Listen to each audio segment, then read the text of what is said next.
Hello and welcome back. My name is Jack B. And as always, thank you for viewing my video. For some reason, humans create strong beliefs based on a few basic facts they like. Then they add content and context that is not true but fits their agendas. As an example, I continually hear through local dialogue, social media, and news outlets, church sermons, and even some teachers that the U.S. Constitution was based upon Christian values. I especially hear it from those who are proponents of Christian nationalism. It is true that all the founders believed in one true God, although they were all not Christian. The founders of our country came from diverse religious backgrounds, but the vast majority were raised as Protestants. During the Constitutional Convention, the primary affiliations among the 55 delegates were Episcopalians, Presbyterians, and Congregationalists. While most of them retained cultural and historical ties to these denominations, their actual personal beliefs varied widely, often blending Enlightenment-era philosophy with Christian traditions. The primary religious denominations and beliefs included 1. Episcopalian/Anglican, the largest single group, including George Washington, John Jay, and James Madison. Many of these founders were influenced by deism, a belief that a creator set the universe in motion but does not intervene in daily life. 2. Presbyterian, prominent among the signers, including Richard Stockton and the Reverend John Witherspoon. Presbyterianism at the time was based upon Calvinism, who believed in predestiny. 3. Congregationalist, predominant in New England. It included John Adams and Samuel Adams. John Adams later identified himself as a Unitarian, rejecting the Trinity. Unitarians believed God is a single, undivided entity. 4. Quakers, Society of Friends. Included figures like William Penn and Thomas Mifflin. 5. Roman Catholic, a small minority, Charles Carroll, Daniel Carroll, and Thomas Fitzsimmons. 6. Deists. Some key architects of the Constitution, such as Thomas Jefferson and Benjamin Franklin, practiced deism, emphasizing rationality and natural law over traditional religious dogma. In the 1700s, deists were not considered Christians by mainstream Orthodox believers. While deists believed in a creator, they rejected what they referred to as the core supernatural pillars of the Christian faith, including the divinity of Jesus, the Trinity, miracles, and the divine authority of the Bible. Mainstream churches viewed them as heretics or even atheists. The philosophical thoughts of the times were the major influences in the creation of the U.S. Constitution and thus our government. The era is referred to as the Enlightenment, an age of reason. It was an intellectual and cultural movement in Europe and the Americas spanning from the late 17th century to the end of the Napoleonic Wars in 1815. It championed reason, science, and empirical evidence over religious earthly power, dogma, and superstition. It also championed individual liberty over extreme traditional governmental and church authority. Their radical ideas, including individual liberty, tolerance, progress, and the social contract, laid the foundations for modern Western democracies, republics, and revolutions. Many thinkers and philosophers were involved, and they built upon each other's ideas. Those concepts are clearly evident in our Constitution. John Locke, 1632 to 1704, was an English philosopher whose writings on civil society and natural rights heavily influenced modern democracy. Voltaire, 1694 to 1778, was a French writer and philosopher who used his wit to fiercely criticize religious intolerance, censorship, and the terrible abuses of the Catholic Church. Baron de Montesquieu, 1689 to 1755, was a French political philosopher who articulated the concept of the separation of powers within government. He advocated for dividing government into balanced separate branches, the executive, the legislative, and the judicial branches. He also advocated for separation of church and state.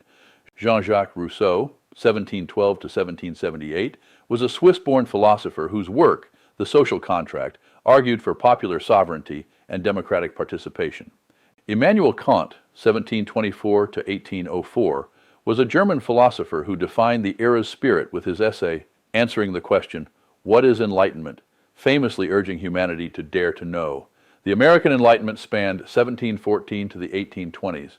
This intellectual movement, the Age of Reason, shifted the American colonies away from the Puritans' extreme authoritarianism and abuse toward reason, science, and religious tolerance. The roots of the Enlightenment in America can be traced to the 1714 donation of European Enlightenment books to Yale College, introducing colonial students to the new learning of thinkers like John Locke and Isaac Newton. The high period of Enlightenment, 1750 to 1789, culminated in the creation of the United States, driven by the scientific and philosophical pursuits of figures such as Benjamin Franklin and the foundational political writings of Thomas Jefferson and Thomas Paine. The defining documents of this era represent the principles of natural law, constitutional government, and liberty were cemented in the United States Declaration of Independence and the U.S. Constitution. The Enlightenment introduced ideas of natural rights, the social contract, and the consent of the governed. These concepts completely shaped the Declaration of Independence and the Constitution. Instead of relying on divine right or tradition, the document used logic and reason to justify breaking from British rule, famously asserting that all men are created equal. Aspects of the Enlightenment and its influences can be found throughout our documentation. Natural rights. Thomas Jefferson adapted philosopher John Locke's theory that individuals possess inherent rights to life, liberty, and property. Jefferson famously tweaked the phrase to read life, liberty, and the pursuit of happiness. Checks and balances. Closely tied to the separation of powers, this system allows each branch of government to constrain the others, ensuring no single group can amass absolute control. Freedom of conscience. Thinkers like Voltaire criticized established state religions, which was abusive and corrupt, and championed religious tolerance. This heavily influenced the First Amendment, which established the separation of church and state. The social contract. Enlightenment thinkers argued that governments are created to protect individual rights. The Declaration applied this by stating that governments derive their just powers from the consent of the governed. Governments exist only with the consent of the governed. The right to revolt. Locke's theory dictated that if a government fails to protect its people's natural rights, the contract is broken, giving the people the right to alter or abolish it. The Declaration used this logic to list grievances against King George III and justify separation. Separation of church and state. The era fostered secularization, promoting religious tolerance and challenging the absolute control of established churches. Emphasis on reason. Philosophers argued that human reason could discover fundamental truths about the universe, largely replacing blind faith or reliance on church, monarchies, dictatorial, and theocratic authorities. Scientific inquiry. The movement was heavily influenced by the scientific revolution, for example, Isaac Newton, inspiring scholars to apply rational, empirical methods to politics, economics, and ethics.